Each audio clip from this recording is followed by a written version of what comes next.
দুপৰীয়াৰ কেইটামান গুৰুত্বপূৰ্ণ খবৰৰ সৈতে আজি আপোনালোকৰ মাজত আহিছোঁ।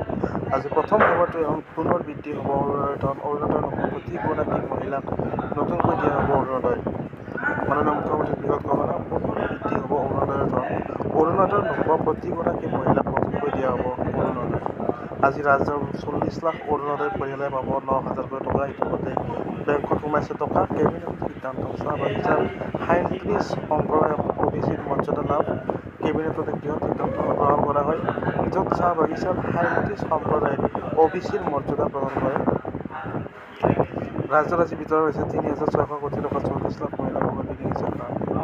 আজি মুখ্যমন্ত্ৰীৰ আত্মনিৰ্ভৰ অসম আঁচনিৰ দ্বিতীয় কিস্তিৰ ধন বিতৰণ কাৰ্যসূচী।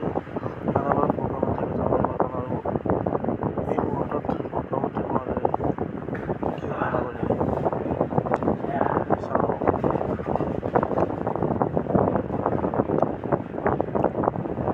প্ৰথম কিস্তিৰ ধন আমি আগবঢ়াইছিলোঁ।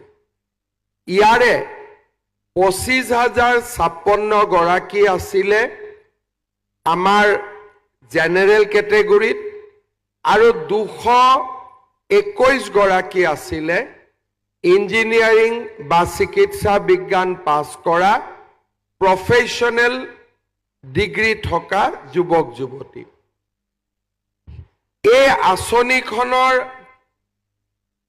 হিতাধিকাৰী নিৰ্বাচন কৰোঁতে এটা গুৰুত্বপূৰ্ণ দিশ আছিল যে 25,000 হিতাধিকাৰীৰ ভিতৰত 26% আছিলে আমাৰ নাৰী শক্তি, অৰ্থাৎ 6,550 গৰাকী যুৱতীয়ে এই আঁচনিৰ দ্বাৰা প্ৰথম আৰু দ্বিতীয় কিস্তিৰ ধন লাভ কৰিবলৈ সক্ষম হৈছিলে। ইয়াৰ পিছত কেইবাটাও পৰ্যায় আমি পাৰ কৰিলোঁ। 3 দিনৰ আমি ট্ৰেইনিং ল'লোঁ।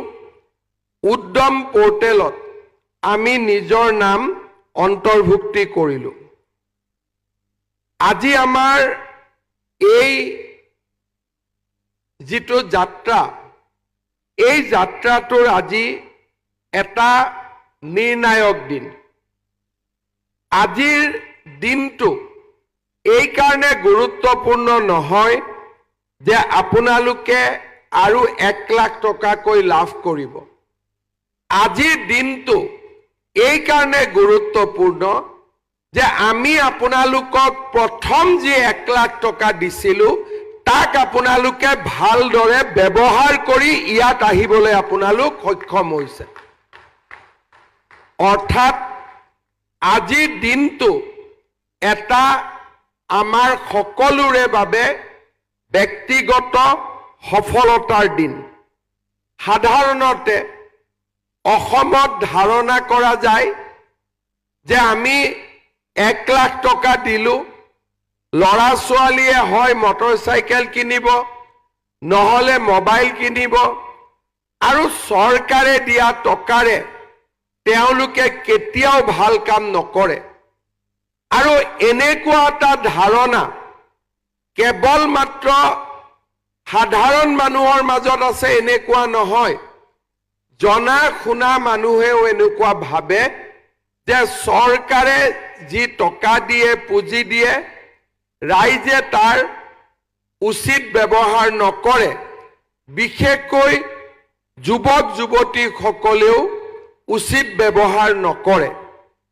কিন্তু আজি আপোনালোক ইয়াত উপস্থিত থাকি এটা কথা প্ৰমাণ কৰিছে যে অসমত এতিয়া এটা নতুন যুৱকৰ সৃষ্টি হৈছে, যোনে কাম কৰিব খোজে আৰু কষ্টৰে নিজৰ জীৱন নিৰ্মাণ কৰিব খোজে। আজিৰ এই দিনটো আপোনালোকৰ এটা ব্যক্তিগত সফলতাৰ দিন। কাৰণ যেতিয়া হাতত 1 লাখ টকা পাইছিলোঁ, এনেকুৱা নহয় যে মনত ইচ্ছা যোৱা নাছিলে, কিন্তু আপোনালোকে সেই ইচ্ছা শক্তিক দমন কৰি এই 1 লাখ টকাৰ সুন্দৰ ব্যৱহাৰৰ বাবে প্ৰচেষ্টা কৰিছিলে। কেইবাটাও ভিডিঅ' আৰু কেইবাজনো ল'ৰাই বা ছোৱালীয়ে সামাজিক মাধ্যমত প্ৰকাশ কৰা সফলতাৰ কথা বতৰা আমি যোৱা দিনবোৰত নিজে প্ৰত্যক্ষ কৰিছিলোঁ। কেইবাখনো মিটিঙত আমাক জিলা আয়ুক্তসকলে কৈছিলে যে অকল 1 লাখ টকাই নহয়, বহু কেইগৰাকী যুৱকে পৰৱৰ্তী সময়ত PMEGP আৰু PMFMEৰ পৰাও ঋণ ল'বলৈ সক্ষম হৈছে। প্ৰায় 19 কোটি টকাৰ বেংকে আপোনালোকলৈকে স্বতন্ত্ৰভাৱে, আমাৰ আঁচনিখনৰ লগত জড়িত নহয়, স্বতন্ত্ৰভাৱে আপোনালোকক ঋণ আগবঢ়াইছে। মই বিশ্বাস কৰোঁ এই আঁচনিখনক আমি যদি সঁচাকৈয়ে ইয়াক যদি আমি আৰু সুন্দৰ কৰাৰ বাবে প্ৰচেষ্টা কৰোঁ, আমাৰ বাবে, যুৱক যুৱতীৰ বাবে এটা নতুন দিনৰ আৰম্ভণি হ'ব। মই পোনপ্ৰথমে আপোনালোকক কেইটামান সকলোৱে জনা কিন্তু সাধাৰণতে আমি আলোচনা নকৰা কেইটামান কথা মই আপোনালোকক ক'ব বিচাৰিছোঁ। প্ৰত্যেক বছৰে আমাৰ অসমত 5 লাখ ল'ৰা ছোৱালীয়ে মেট্ৰিক পৰীক্ষা দিয়ে আৰু মেট্ৰিক পৰীক্ষা নিদিয়াকৈ প্ৰায় 2 লাখ ল'ৰা ছোৱালীয়ে স্কুলৰ পৰা বিদায় লয়। তাৰমানে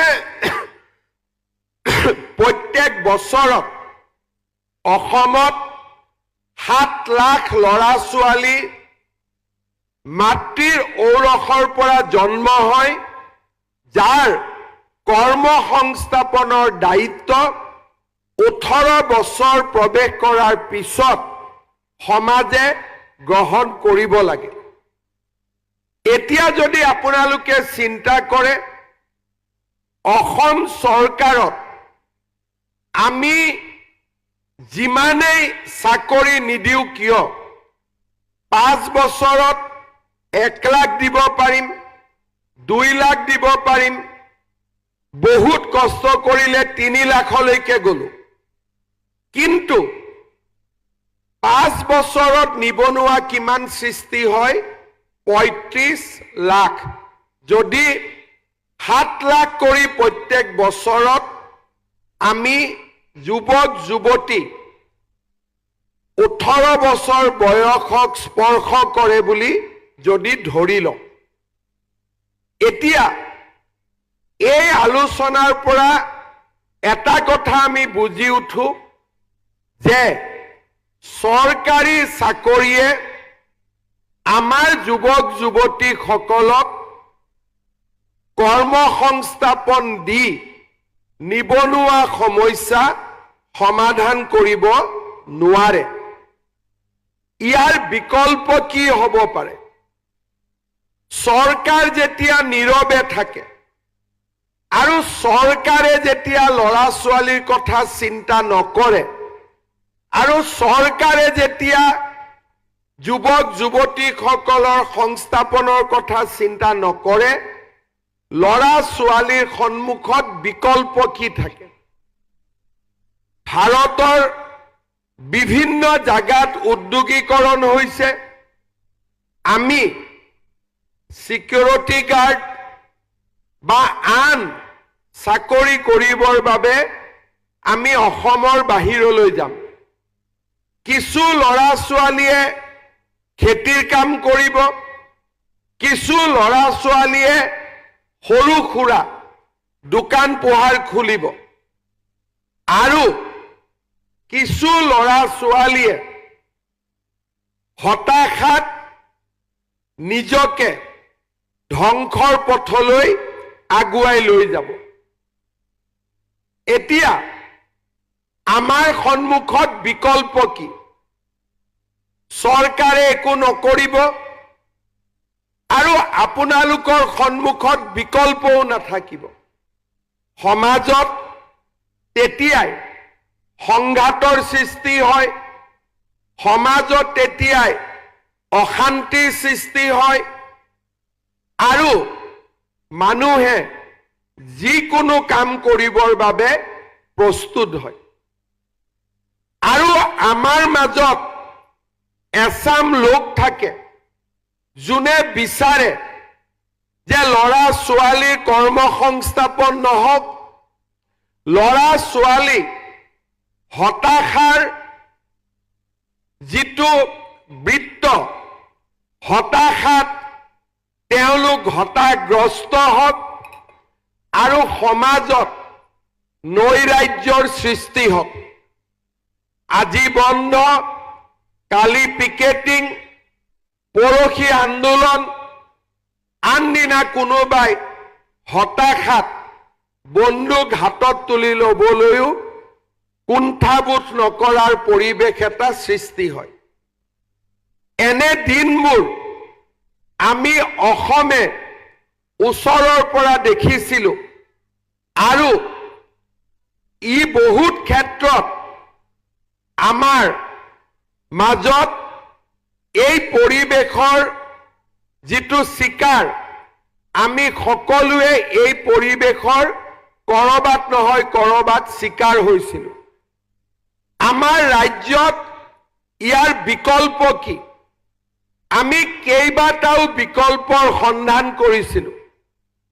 আমি অসমৰ ৰাইজক কৈছিলোঁ যে আমি 1 লাখ যুৱক যুৱতীক চৰকাৰী চাকৰি দিম।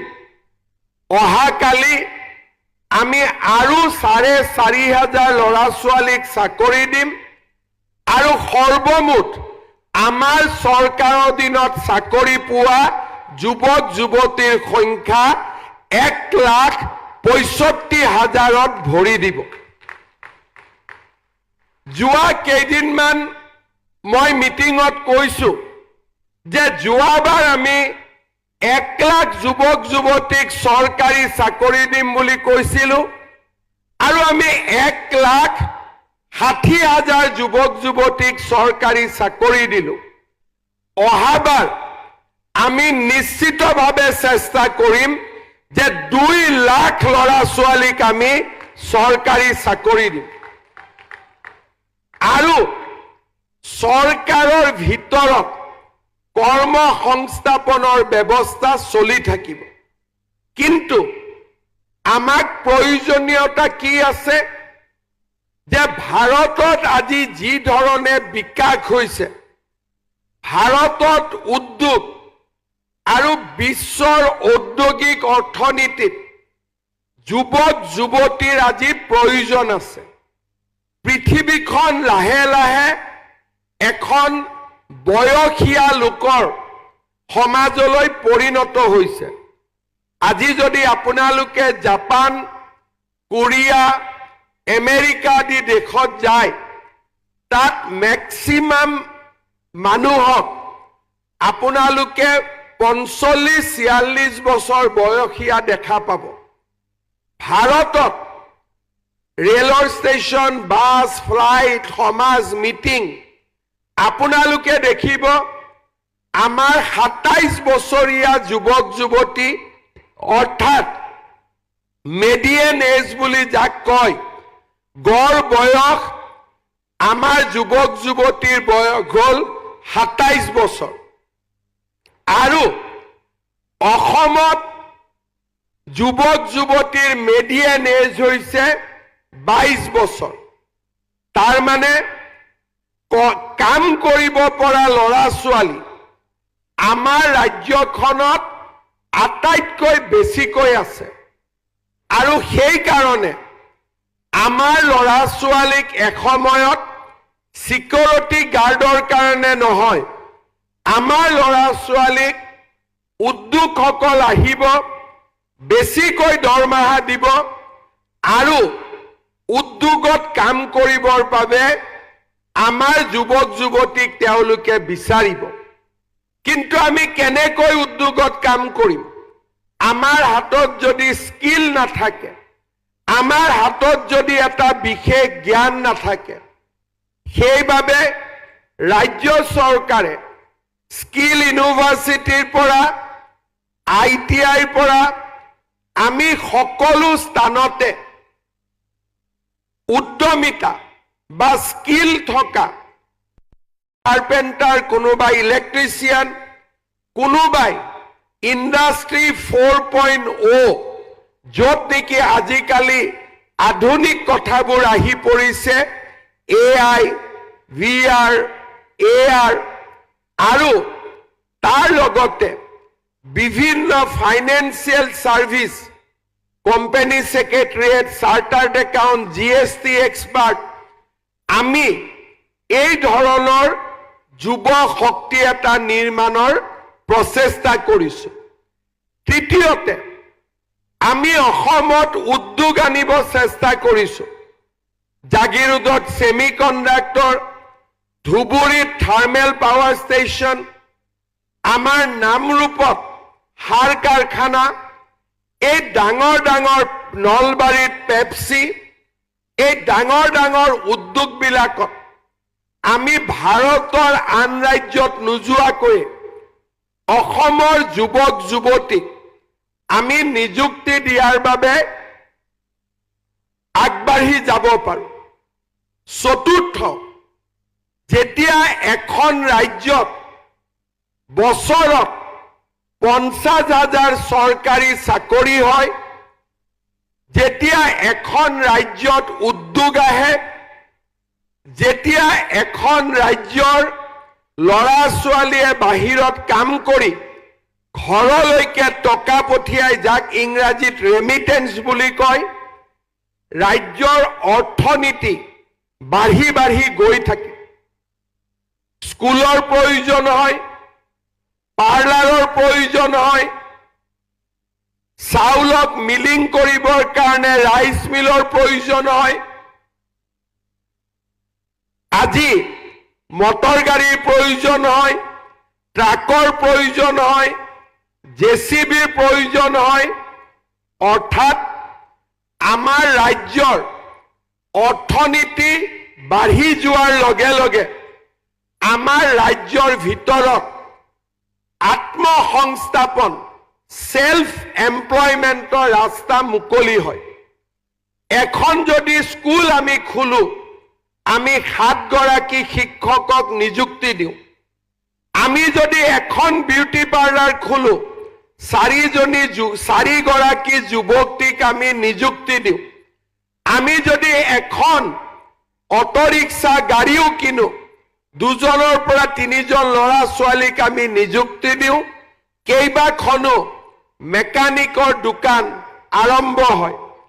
বিল্ডিং বনোৱাৰ লগে লগে বিল্ডিঙৰ তলত, ফ্লেটৰ তলত দোকানৰ প্ৰয়োজন হয়।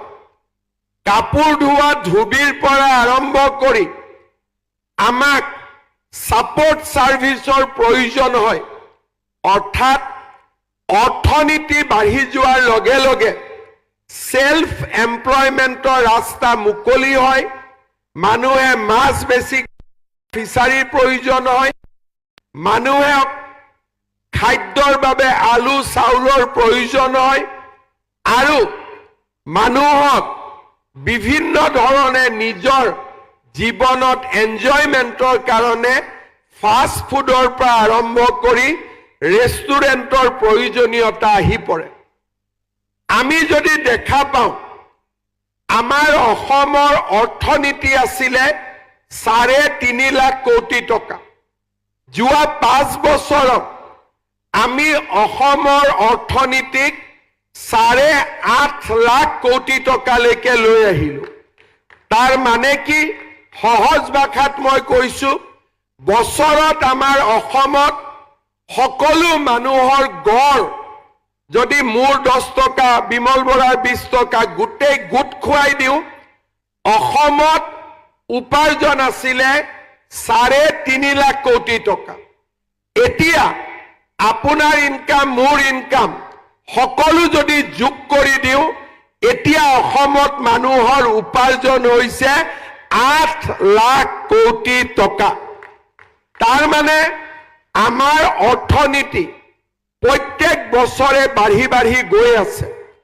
সেইকাৰণে উদ্যোগত কাম কৰাৰ উপৰিও উদ্যোগক সহায় কৰা, সেৱা খণ্ডৰ বাবে, কৃষি খণ্ডৰ বাবে, ফিচাৰীৰ বাবে, ডায়েৰীৰ বাবে আমাক আত্মসংস্থাপন কৰিব পৰা এছাম উদ্যোগী যুৱক লাগে।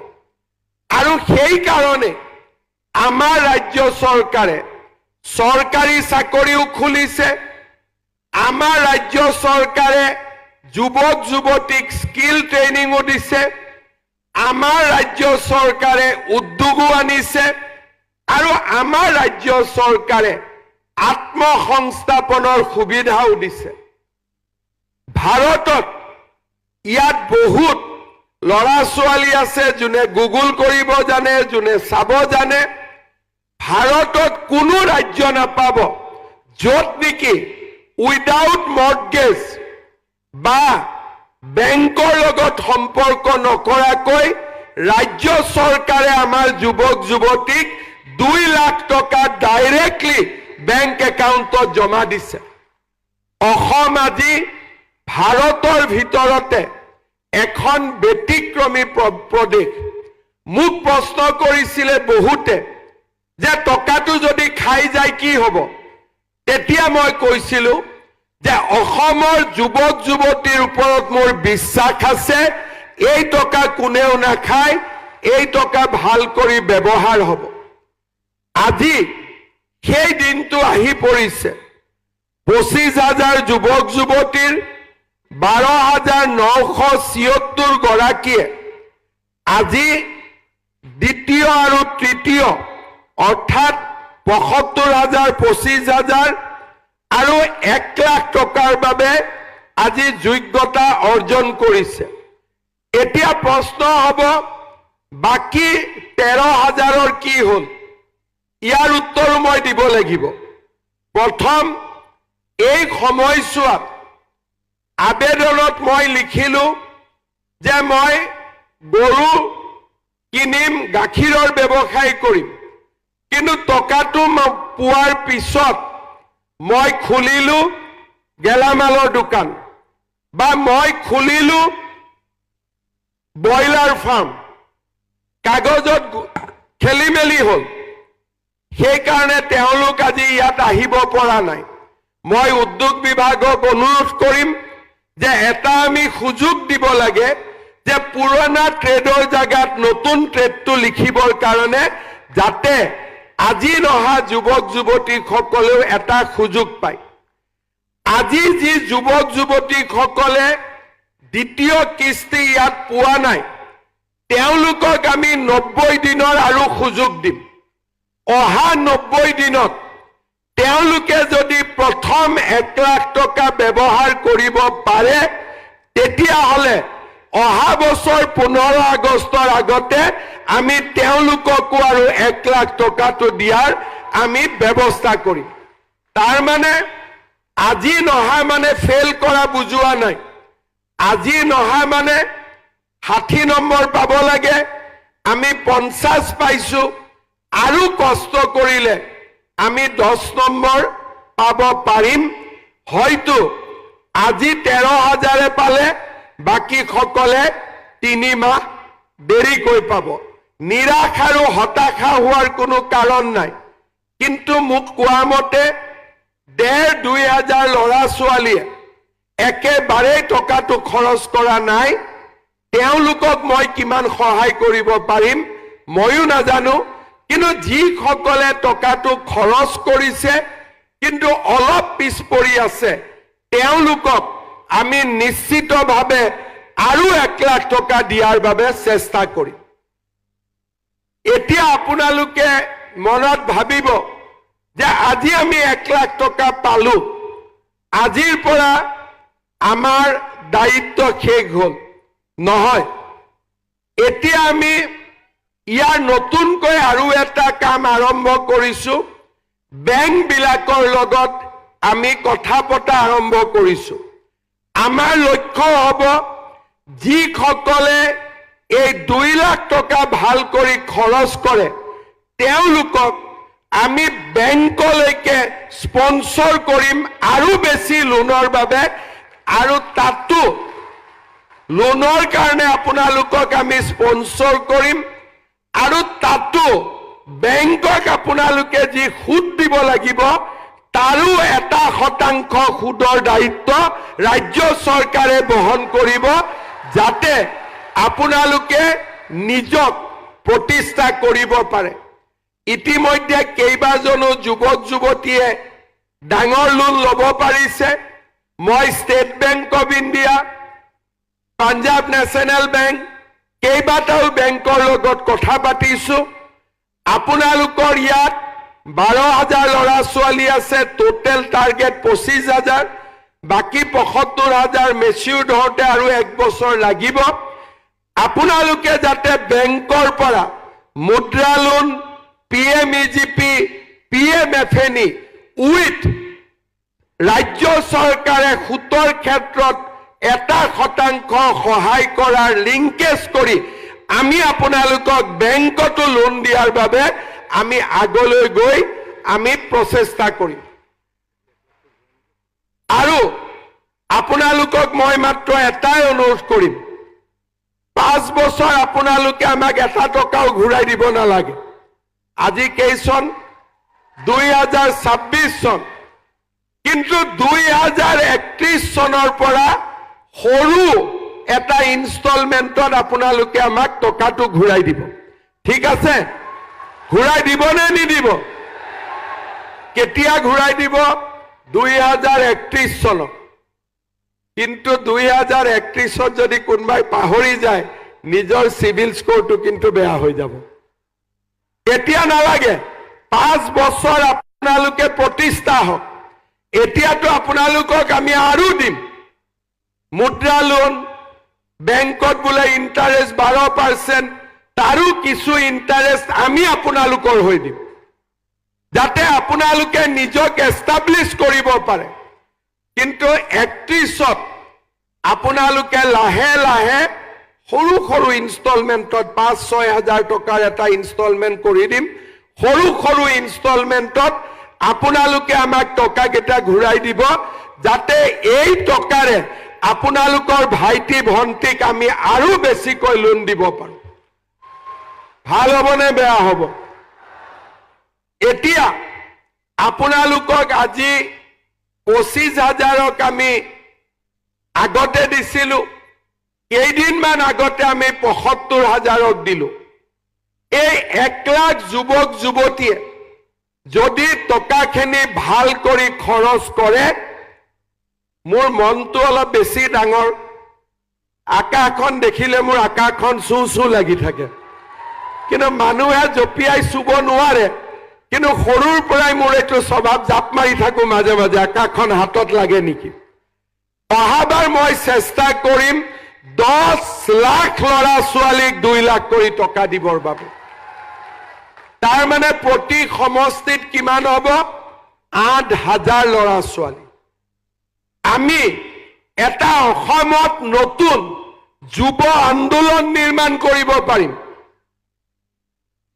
অখিল গগৈ আন্দোলনটো নহয় মোৰ আন্দোলনটো যিটোত মানুহে কাম কৰিব মানুহে কৰ্ম সংস্থাপন সৃষ্টি কৰিব আৰু আপোনালোক নিজে নিয়োগকৰ্তা হ'ব চাকৰি নহয় আপোনালোকে মানুহক চাকৰি দিব এই আন্দোলনটো অহা 5 বছৰত আমি সকলোৱে মিলি কৰিব লাগিব অসমক আমি পৰিৱৰ্তন কৰিব লাগিব নিবনুৱা যুৱক যুৱতীক আমি নিবনুৱা নামটোৰ পৰিৱৰ্তে নিজেই আনক চাকৰি কৰি দিব পাৰা নিজৰ ভৰিত নিজে থিয় হ'ব পাৰা এটা যুৱ শক্তিলৈ আমি ৰূপান্তৰ কৰিব লাগিব আৰু মই আপোনালোকৰ বহু কেইজনৰ ভিডিঅ' দেখিছো কাম দেখিছো আৰু মই বিশ্বাস কৰো আমি একেলগে যদি এনেকে কাম কৰি থাকো আমি নিশ্চিতভাৱে আমাৰ উদ্দেশ্যত আমি সফল হমেই তাত কোনো সন্দেহ নাই আজি মই পুনৰবাৰ আপোনালোকক মই মোৰ বহুত বহুত শুভেচ্ছা জনাইছো, অভিনন্দন জনাইছো। আজি আপোনালোকে 1 লাখ টকা একেলগে পাব। 2031ত অলপ অলপ কৰি ঘূৰাই দিব। 2 লাখ ঘূৰাই দিব নালাগে, 1 লাখ ঘূৰাই দিব। আৰু 1 লাখ টকাৰো সুদ দিব নালাগে, বিনা সুদত মাত্ৰ 1 লাখ টকাটো সৰু সৰুকৈ আপোনালোকে ঘূৰাই দিব। বহুত বহুত অভিনন্দন জনালো। কিন্তু গোটেই কথাবোৰ যে মই ক'লো আপোনালোকে বুজিলে নে নাই? কোনে কোনে বুজিলে হাত দাঙক। চবে বুজিলে?